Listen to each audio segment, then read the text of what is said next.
The Yoruba people have a long, rich history in the forests of West Africa. Around the 1200s, a new kingdom became powerful, Oyo. Leading them was Oranmiyan, a prince of Ife, and probably the grandson of the famous Oduduwa. Oranmiyan, a great warrior and leader, took his people to start a new kingdom in the northern grasslands. This spot, close to the mossy kingdoms and trade routes, would help Oyo become strong. Oranmiyan made Oyo-Ile his capital city, starting a powerful empire. Oranmiyan is remembered as the founder of Oyo. He wasn't just a warrior but a smart ruler who built a strong government.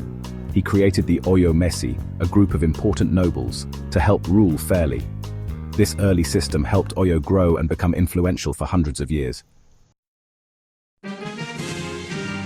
Oyo had a special way of ruling to stop one person from having all the power, the Alaafin and the Oyo Mesi.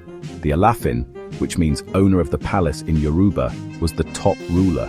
He was very important in their religion and seen as chosen by the gods.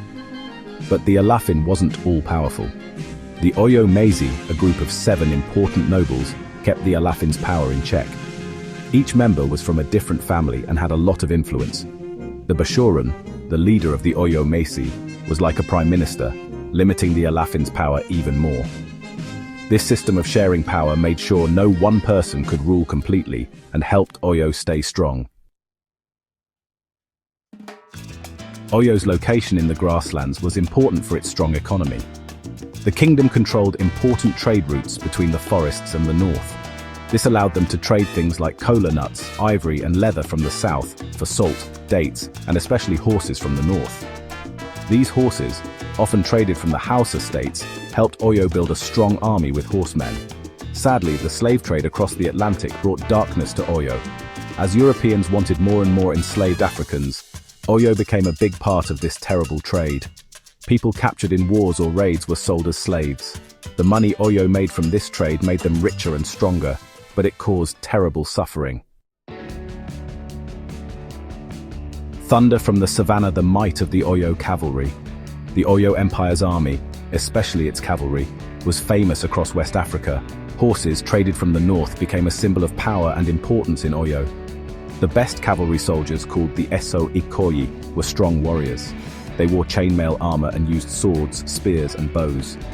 They were a big reason Oyo could expand, leading attacks in battles and conquering nearby kingdoms. The Oyo cavalry wasn't just strong because of their weapons, but also because they were smart fighters. They were good at flanking maneuvers and planned attacks, which often overwhelmed their enemies. The cavalry's reputation made their enemies afraid and helped Oyo become known as a powerful force. Spiritual. Yoruba religion and the arrival of Islam. Oyo's religion was a mix of traditional Yoruba beliefs and the growing influence of Islam. The Yoruba people worshipped many Orishas, gods representing nature and human activities. Shrines to the Orishas were everywhere, and rituals and festivals were a big part of daily life. Islam also became important in Oyo, mostly because of trade with the north. Muslim scholars and traders shared their religion, and it slowly spread, especially among the rulers. Mosques started to appear next to traditional shrines, showing that Islam was growing in the kingdom. Shadows over the savannah, the decline and fall of Oyo. By the 1700s, the powerful Oyo Empire started to have problems that eventually led to its downfall. Fighting for power between the Alaafin and the Oyo Mesi became worse, weakening the government. Nobles who wanted more power caused instability and fighting within the empire. Other powerful kingdoms, like Dahomey and the Sokoto Caliphate, also put pressure on Oyo. The once strong army started losing battles, and the empire became smaller as it lost control of its land.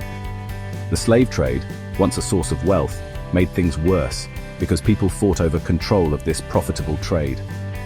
By the middle of the 1800s, the Oyo Empire had fallen apart. Enduring legacy, Oyo's imprint on Yoruba identity.